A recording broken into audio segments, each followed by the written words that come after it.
Hello, welcome back to another day in the arena. It's me, it's CGB, and today we're getting into a little bit of shenanigans on the young CGB account. Young CGB still needs to grind and still needs some gold, so young CGB can draft later. But before we do much else, we have to get in and use that code. Code.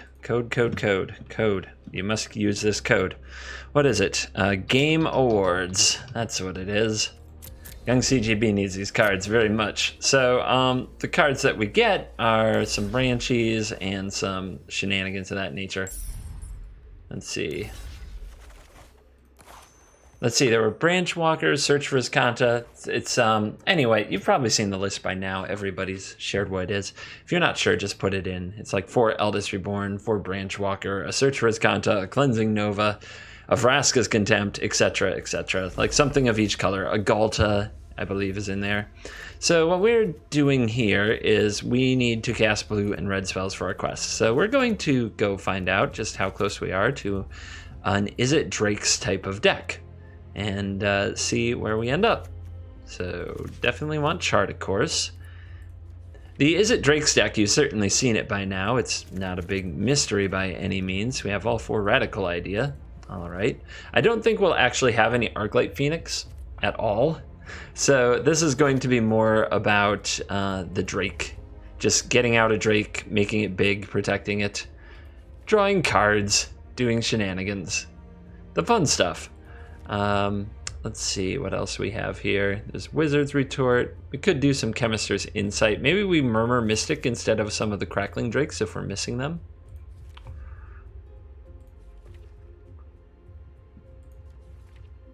Crash Through is a card some of these decks play, so we might as well keep any of the cantrips types around. Sometimes they use a maximum velocity, but that's usually in the more combo-centric version. I'm not sure if this will be that deck or not. Lightning Strike and Lava Coil. Usually more Lava Coil than Lightning Strike because they can play a control role. They're not just an aggro deck, but we'll see. Right now, I'm not sure how many cards we will need to fill the deck out. A Rekindling Phoenix might be able to substitute for a Crackling Drake as well. I'm not sure how many I have, so when we get to the end here, we'll figure that out. Discovery Dispersal is very popular for filling the graveyard. Banefire can be a good one-of finisher if the deck is lacking some of the consistency you're looking for. Firemind's Research is interesting, so is Goblin Electromancer. A Beacon Bolt is normal in these decks. There's some Enigma Drake. We have 1 Ionize, but I don't think we use that. This deck is not as reactive, and wow, 3 Nivs. I don't know when we got up to 3 Nivs, but there they are. And there's some expansion explosion shenanigans as well, which I don't know if we need. It's sort of this or Banefire, in my opinion. It's an interesting card though, and we still actually have a long way to go to fill the deck out, which surprises me. I think that what we're missing mostly are the cantrips, which means we want more cheap cards that draw cards. We have a few wild cards. There's a common and 3 uncommons here, so we can fill up some of these spots. I think that getting some opt is a good idea. Oh, I thought that was uncommon. My bad, everybody. And another chart, of course, seems fine. What else goes in this deck that I am missing completely? Well, we could fill our Drake spots. How many creatures are we running? 13? It's okay. Yeah, I guess we are replacing the Arclight Phoenix with some of these expensive cards. But yeah, we'll up our Drake count. Drakes are fun to have. And what else? We have a Mythic and 1 uncommon. How many lands do we have? Oh, 0. I thought the auto land would fill in. I'm foolish sometimes. This is why I can't put these on the main account anymore. I make too many stupid mistakes. All right. No steam vents. We lack steam vents in our life. How sad. We'll have to rely on a lot of tapped land, which is unfortunate. So how many creatures is the right amount of creatures? 14 seems to do. I like 12 a lot better, though. So we'll make it 1 Murmuring Mystic, 1 Niv, We actually have a lot of cuts to make now because we don't have nearly enough land. Let me fill in the land. I'm so used to the auto land being on that I didn't even think to look.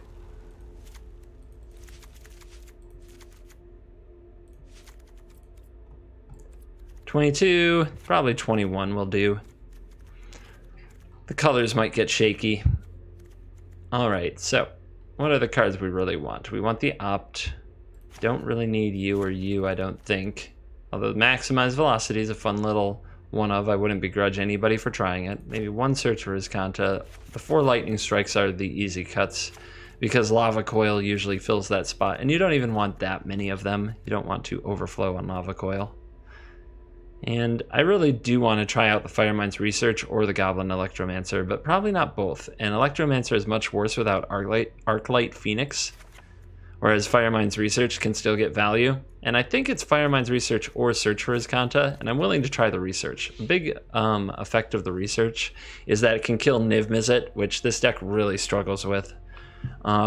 If you can get enough counters on it, just get it on turn 2, accumulate some counters, kill the Niv when it shows up. Live your best life. Expansion Explosion. I do like having them for when I have a whole bunch of mana, but it's a much slower card, and it's probably too reactive for what we're trying to do. The rest of the deck I'm pretty happy with, so with only 1 card left to cut, 4 Enigma Drake, 3 Crackling Drake, and a Mystic, I guess I'll pull out the Rekindling Phoenix. I'll still have 1 Niv to try to be a finisher if nothing's working, and just add some power level to the deck. Our mana sources are tough. At 13 of each, it seems pretty rough to get the lands we need, but I really don't feel like I can play more tap lands. I guess I could. I mean, I could throw more Highland Lakes into the deck. I just feel like this many tap lands will get me in trouble. But part of the one way to get away with tap lands is to have a hole in your mana curve. So say that we don't have an Enigma Drake or we want to wait until turn 4 to play it anyway because of dive down, then we can go for turn 1 tap land, turn 2 2-drop like Chart of Course or Radical Idea, turn 3 tap land and another 2-drop, then turn 4 do the stuff we really want to do. So I think we'll give that a try, and that's just a little trick that you can sometimes bake into your mana curves. I wouldn't recommend doing it often. You're much more powerful curving out in a different way. Using your 3-drop spot, but sometimes there just aren't good 3-drops for a deck and you can use something like that. Anyway, let's go find some opponents.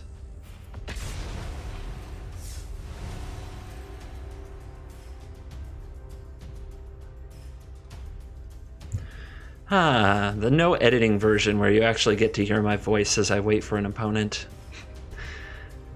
I hope you don't mind. Of course, only my biggest fans will still be watching this series and this episode, so if you're watching, please let me know. I appreciate the comments, and it lets me know who my big fans are. Speaking of fans, our opponent is named Fanboy, and, well, not much to complain about here. We can shock something, coil something, Drake something, Mystic something. It's a pretty good curve of cards. But our opponent doesn't give us a target. Let's see if they will give us a target on turn 2. Looks like a Golgari Mage. And a Wild Growth Walker is a target we actually can't kill, which makes very awkward. So, let's get it off the board before that thing does too much damage. Exiled, so they can't even get it back. That's removal with authority right there.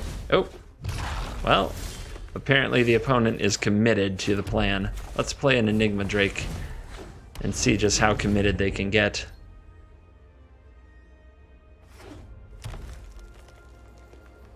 Well, what's your first Explorer creature? The best one, the Jade Light Ranger.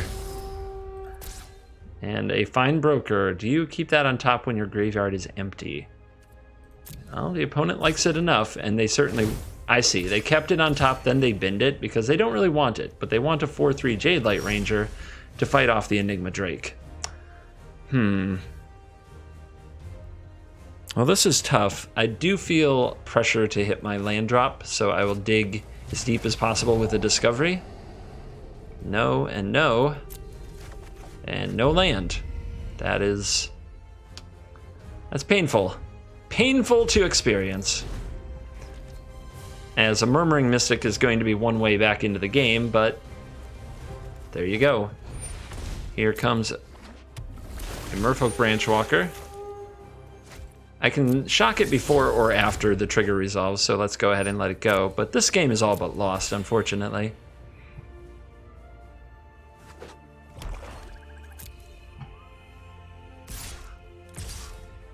So I could trade my Enigma Drake with the Jade Light Ranger. My opponent might just get it back with a fine finality, which would be so bad. And racing an opponent at 29, though, really doesn't work. So I think at this point we're blocking things and hoping for the best. Alright, they don't have a find because priority auto-passed. So I'll take out their Branchwalker and try to keep the damage at bay. Land off the top. If they had a Chupacabra, would they play it? Not necessarily. But I think it would have been a very good play. I think we best get the Mystic online and hope for the best.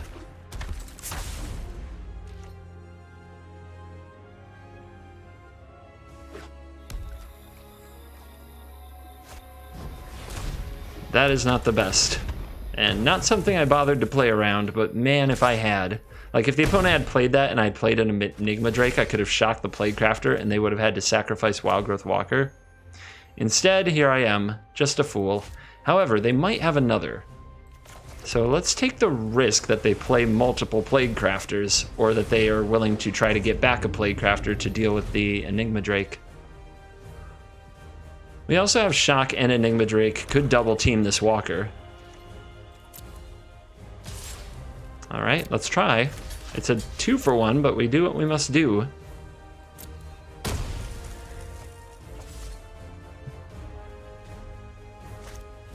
Find Broker. Okay. What are you getting? Notice that by waiting till end step, we don't even give our opponent the option of getting back the Wildgrowth Walker.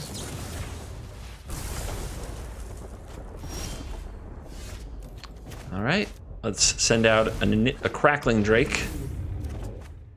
Another island. We'll use that to play Radical Idea. Let's hope our opponent doesn't draw a Chupacabra or another Plaguecrafter. They've already easily dealt with all of our threats so far, and we don't play that many in the deck.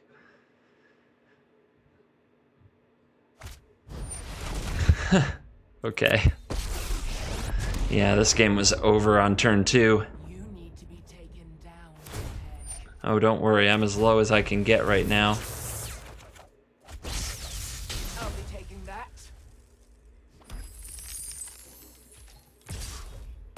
Who could save us? A Niv that's unanswered, perhaps? Vraska could tick down and kill it. And okay. That's insult to injury is what that is. Here's another one, though. And another Crackling Drake. It's not the worst. If we draw a dive down here, that's amazing. It's another Radical Idea. Okay. Staying alive. Will Vraska tick down to kill the Crackling Drake? Yes. Yes, she will. Oh, I'm just getting started. If there's another Find Broker, they can get it back anyway. Oh, that's, I suppose, a very good card as well. Let's see what we see. My optimism is at an all-time low.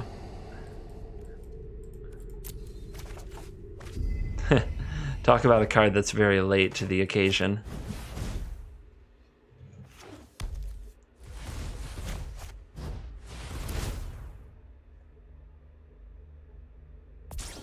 Just casting out our hand, trying to get our quest money.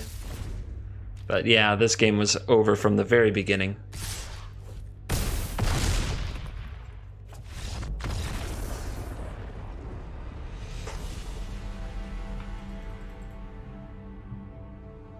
And as you see, rank plummets. Plummets. We'll probably lose another game and be bronze at that rate, but don't worry, changes are coming to rank. I'm very curious to see what that really means. As it is right now, rank is basically impossible to maintain without perfect play and competitive deck selection. Will there be something different? Like, will rank go somewhere other than directly down? That's what I really want to know. Since rank will only start out for best of one, I'm particularly skeptical of how effective and what kind of representation it will really be of your skill. RNG plays such a big part in best of one. You'd think they would have tested out, I don't know, some free mulligans or some thing that you could configure to get a typical draw more often. Maybe they feel like they have that, but I still feel like best of one far too often is not decided by skill, but by certain draws. So I think that I'm best binning both of these cards. A tap land isn't high value, neither is an opt.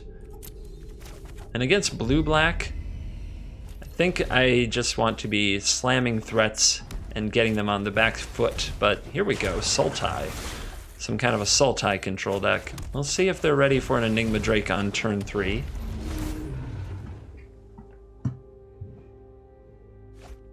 Overgrown Tomb hits the bin, meaning they have plenty of land in their hand, or that they might be scrambling for answers.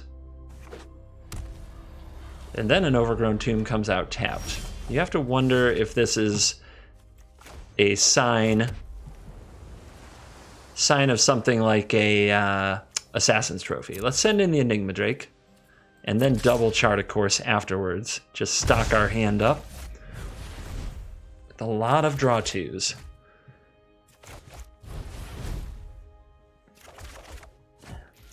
Yep, plenty of gas to go. Our opponent keeps this card.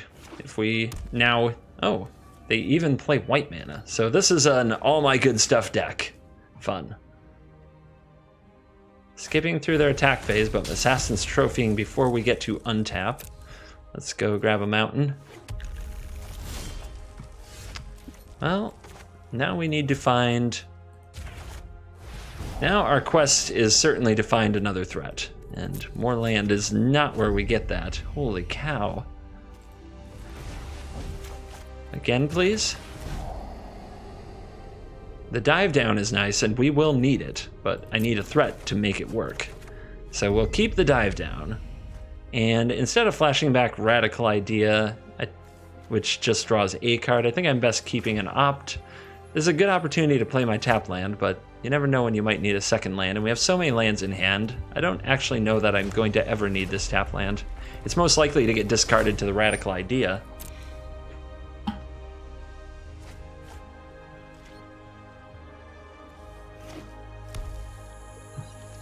White, green, blue, black.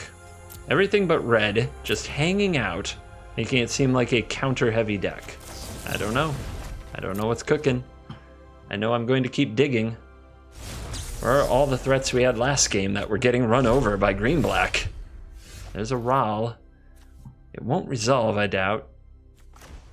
I think we try to stay patient and build up even more threats. I don't think that Ral is even going to resolve, although there's only one blue. This could be a disdainful stroke. Vraska's Contempt seems likely. Essence Scatter, we could beat that. Actually, yeah. I want to leave open opt and dive down. No, dive down doesn't do anything here. I keep thinking I can dive down, protect Ral. I'm wrong. So let's see what happens. Opponent goes straight to the hand, and no, they do not remove it. I perfected the perfect storm. Ooh, let's see what we got. I suppose I'll take a shock, but we're still digging the deck and finding no threats. Now with Blink of an Eye open, we can save Ral from Vraska's Contempt, if we wish. 3 cards in the graveyard means search for Azcanta has a little way to go. Full 5 colors. Complete 5-color deck. Confirmed. But what are they doing? Nobody knows.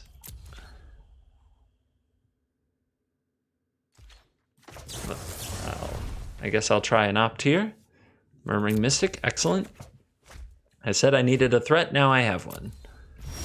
The question is, will the opponent have Essence Scatter? A reactive 5-color deck seems absolutely wild. Because the other one's going bye-bye. Because the mana just isn't that reliable, usually. So this leaves up a dive down and 2 shocks. 2 dive downs, 2 shock. I guess having dive, and blink of an eye might be better. So we'll go blue, red, red, red. Murmuring Mystic. Resolves. And I'll pass the turn rather than use Chart a Course here. If we get to attack with something, even a bird, drawing 2 is usually better in these resource wars. Although I'm still not sure what my opponent's actually doing other than drawing an incredible amount of land. And finally, a Cleansing Nova to destroy all artifacts and enchantments, and a scoop. I'm guessing they chose wrong and couldn't bear to see what happens next. So there's 1,000 gold, which means we have enough to draft now, which is sort of the big point of the grinding session. However, we may as well play a few more since we're here. We want to get those extra packs and some of that extra gold after all.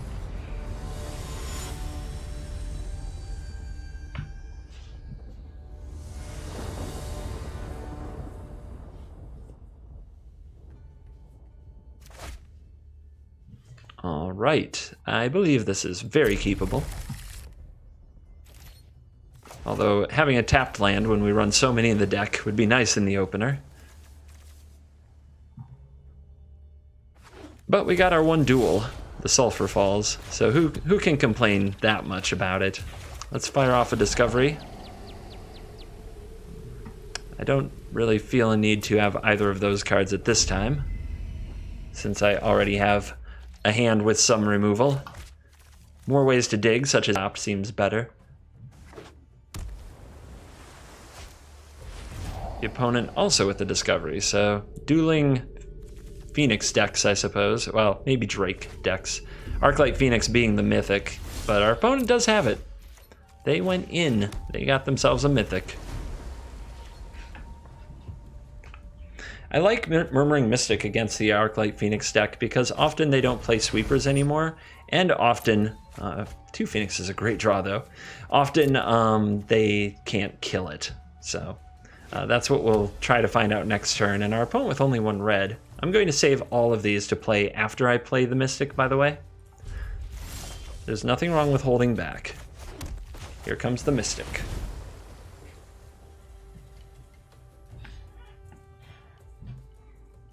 And we'll see if our opponent can put together a way to kill it. When they only have 1 red, they need double red to do it, usually, like Lava Coil and Shock. And their Beacon Bolt right now would only be for 2 as well. So, Mystic might be a real pain for them.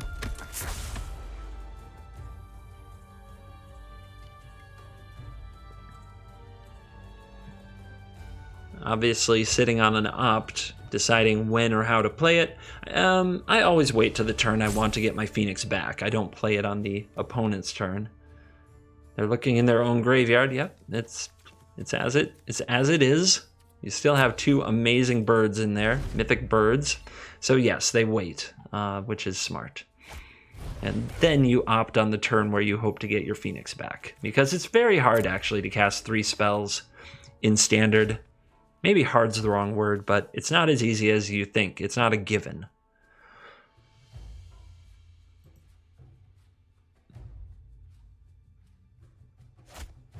There's Tormenting Voice. So now they're looking for untapped land and a shock or an opt is typically how it has to go.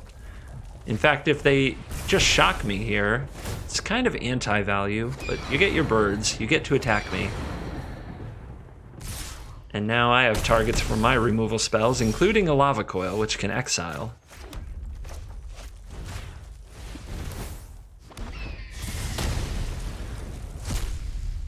Let's see if we find a Chart of Course here. I'm not in a hurry to play an Enigma Drake. The opponent very likely has Lava Coil for the Enigma Drake, so I'm not in a hurry to cast it. I'm perfectly fine waiting, but what I want to do here is cast Opt and try to find another Lava Coil. There's only 1 left. Oh, but a Niv is pretty great too. We have to find another red source. And see. Did I land this turn? I believe I laid a land, so let's get in a shot with our Murmuring Mystic. It would have been nice to pull a... We'll wait to use the radical idea. There might be a case where we want to do the shock. It would have been nice to pull a Chart a Course with the Opt is what I was going to try to say. Deck is a little bit complicated. I have trouble getting all the thoughts out when I play the Drake decks. Even the budget Drake deck is more decisions than the typical deck in Standard currently plays. So let's see, 1, 2, 3, 4, 5. So that will take out the Mystic. So let's go ahead and have a radical idea before Mystic is completely gone. Please draw a mountain. Well, can't always have what you want. Pika! You want some of this? They do. We could see if they have another shock. If they do, though, they can't use it later to get their birds back. So I'm perfectly fine if they have a shock here and want to save their Arclight Phoenix for one turn. No. Okay. Let's send in our birdie. Even though an Arclight Phoenix could come back, I want my 2 cards. And there's a Crackling Drake and a Dive Down and no land. So the sad thing here about playing an Enigma Drake is if the opponent has either Beacon Bolt or Lava Coil to remove it, it basically helps fuel them getting back the 1 Arclight Phoenix that's in the graveyard. Plus I have a Dive Down, but I can use the Dive Down to protect a Crackling Drake next turn. So I could play this, or I could have Radical Idea or Shock. I think I'm going to go with the plan to play Niv, and since so many of my lands in the deck enter the battlefield tapped, I'm going to cast the Radical Idea main phase and hold up Shock for the turn. Okay, we found a mountain. And now we can end the turn. And because we hit that land drop, if we draw another land, we can have Niv and Dive Down next turn. Which, remember, our opponent has a Beacon Bolt, so that's pretty important. Here we go. Crackling Drake for the opponent. It's going to be about who can keep their Drake on the field for a while now. What's the discard? I suppose the Shock should be the discard. It's really not doing anything at the moment. Well, the rest of the hand is pretty important. And there's another Dive Down. We didn't draw the land, but we can play Firemind's Research, which can turn out to be much more important than you might think. And Enigma Drake with Dive Down available. Pass turn. Hopefully we can get the Beacon Bolt out of the opponent. There's Chart. Another Phoenix in the graveyard. They've had a great draw with Phoenix, better than I usually do.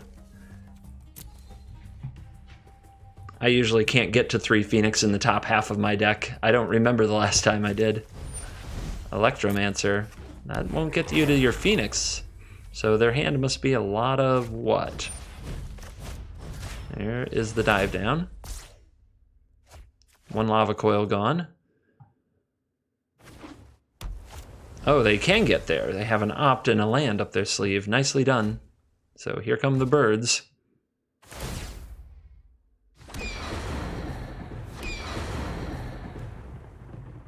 Anybody want some? Come get some. Yeah. Makes sense. I mean, I do have to kill it. So the Drake does want to trade here. There's a mountain. Here's Niv. And this should get entertaining very quickly.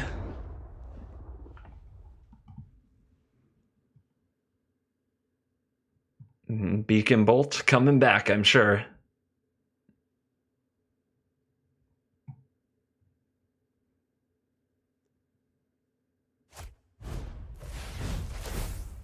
All right, island goes to the graveyard. Target. Let's take out the Electromancer. Let's get that thing off the field. All right, put that on the stack. Dive down.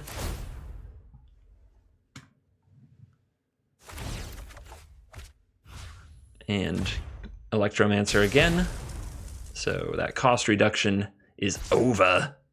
Firemind's research now with 2 counters, Beacon Bolt fizzling, and a 5/8 hexproof for the rest of this turn. Means sorcery speeds like double Lava Coil can't deal. Our opponent has an Enigma Drake. They're not dead yet. So there is a draw. What do we want to kill? I guess getting the Enigma Drake off the field is priority. Where to begin? We have enough mana to do this, this, and this. We've spent all of our dive down, so we won't get back to one of those. And with 1 mana open, is there any reason to play it any differently? I suppose the more spells we cast, the better Firemind's research gets. So let's start here.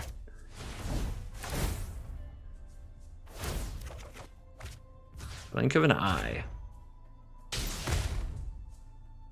If I hadn't already started killing the Drake, I'd probably use Blink of an Eye on it.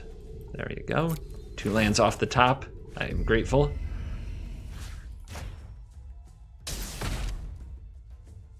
All right. 1 more draw step or 1 more spell will kill this. Using the Crackling Drake sounds like fun, but I feel like I should get as much value out of the Niv-Mizzet as I can while I have it.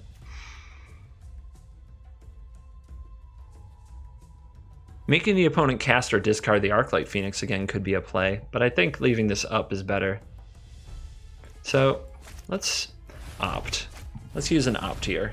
I may still want to chart a course after an attack, depending what we get with the opt. So there you go.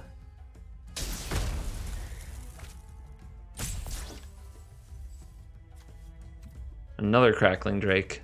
It seems like if I play a lot of Drakes, it will be very hard to kill me. So, let's see. Let's play our land. No, let's chart a course first. We may want to discard it.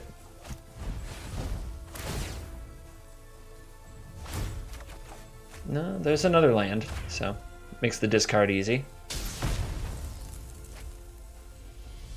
What does this have now? We're going to 5 counters, and the opponent's going to scoop it up. Obviously, that much value is hard to get over. Playing it optimally is difficult, and it's a little frustrating because it is win more, but you still, as a magician, you want to do your best to play as well as you can. So it's kind of an awkward thing when you're dealing with your opponent, that you take a very long time on your turns and you work on your sequencing, and there's a lot going on. When you have a Niv on the battlefield, all of it is just beating your opponent to death. So I don't blame them if they want to concede. I wouldn't blame you, and I would probably concede in that spot too. Not the feels good to be on the other end of somebody who's slowly niving their way through their whole deck, taking a very long turn. Yet, playing it quickly and just haphazardly is probably the only way that you lose when you have a Niv on the battlefield. Let's put Shock, let's make Shock open right away. Clifftop Retreat.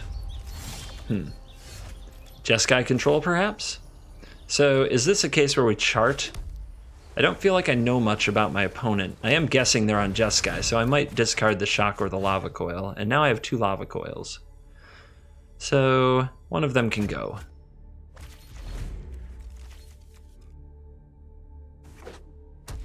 And it is Jeskai control. This is where I like to slam an Enigma Drake early and make them have the right answer.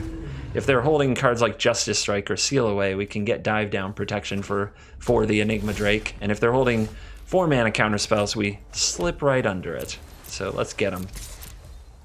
Opponent does nothing, so let's try opt. Let's pump up this Drake to the best of our ability. Getting a Radical Idea is nice. And I will also shock my opponent, but I'll leave up dive down, and we'll Radical Idea on end step if we decide to do that.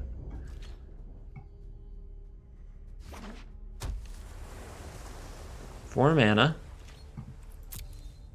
So this is an interesting spot. The opponent didn't seal away, they haven't tried to do anything, but if we go for Radical Idea, they might. So I'm actually going to just keep holding it. Yep, play you out. We could go for the radical idea. I want to see if my opponent will tap mana here. They might settle the wreckage on this Drake, which would let us play Rawl. And no, they want absolutely none of this. I guess they're just feeling bad that they couldn't kill an Enigma Drake easily. And we are marching today. Get me that 10th win.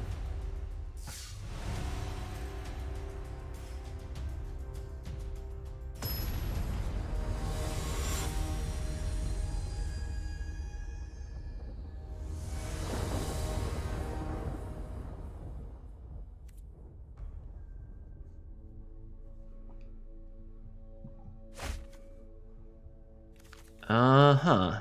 I think we need more land than that. Okay, but we have no card draw, and this could fall apart badly. We need to basically hit land drops the rest of the way, but there is a chart, of course, so it can try to fix our draw.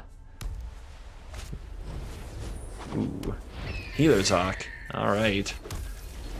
I wonder what the discard is. Right now, all of these can be very useful against a white aggro list. And would you like to miss your second land to make my life easy? Oh, they have it. I actually think that Firemind's research is the discard here. It's just too slow. It's too slow in a matchup where we probably can't afford to be. Even though our opponent played no creatures on turn 2, that probably means Benalia, Tajik, there you go. Nonsense like this. So I have a 1/4 Drake that can come down. That doesn't really do me a lot of good. So let's use the Lava Coil to get rid of Tajik right away. Don't target the Healer Hawk when the Tajik is on the field. There's more text on Tajik. The Lava Coil would not kill the Healer's Hawk because of Tajik if we targeted wrong. And the opponent didn't play anything else. I find that interesting. It might mean that they have removal spells. Let's try slamming the Mystic and see what happens. Can be a very good card against aggressive decks. 5 toughness is a lot. Making birds to do more blocking really helps. I have to believe if I can get Niv down, I'll be in great shape. There's a Conclave Tribunal. That doesn't surprise me very much, unfortunately. So let's get out an Enigma Drake, which can kind of ignore the Hawk. And let's coil the Hawk, because if the opponent doesn't draw another land, they might have multiple Tribunals, and we want them gone. We want Niv to be free. Fly free, Niv. Is it Angel time? Aurelia, perhaps? Shalai, okay. Well, that's an awkward one for sure against Niv, but we're going to slam the big old dragon anyway and make the opponent have the answer. Please untap with Niv. Please.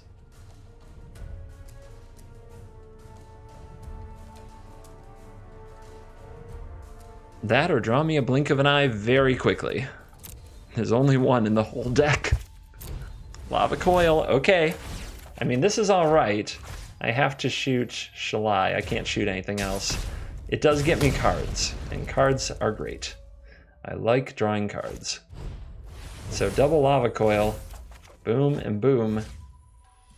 But two free draw steps, and a Shalai that will die if it attacks, and can't really block my Drake. And another Drake is excellent, so let's discover. Pump up the... We definitely want to pump up this Drake, but look at what we found. Do we want to kill Shalai, or do we want to play Ral and start plussing Ral? I think that killing Shalai is wise, but first let's attack the opponent and see what happens. They haven't shown us any signs of shock, but they do have Conclave Tribunal. Take out that Angel, please.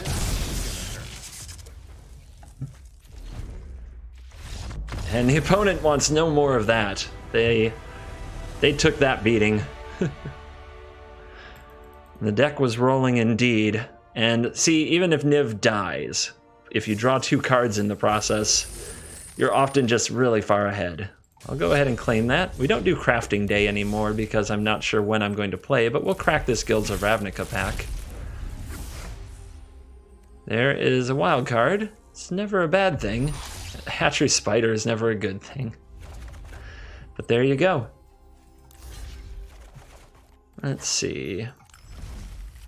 I have 2 Fireminds research. I think I'm going to go to 1. The more I think about it, the more I just think as diminishing returns, and you never want 2. Kind of similar with Search for Azcanta. A split between the 2 of them can help us determine if we're using Azcanta or Firemind's research in a given game on turn 2. The Banefire still hasn't really proven its worth. Well, Murmuring Mystic, sort of. It's very hard to deal with. And the Niv-Mizzet has definitely shown that even as a 1-of, it can have a huge impact on the game. Everything else is going very well. I'm going to leave the video there for now. We have enough gold to do a draft. I'm sure you'll see a video of that before long. And thank you very much for watching. As always, I will see you in the next video. Goodbye.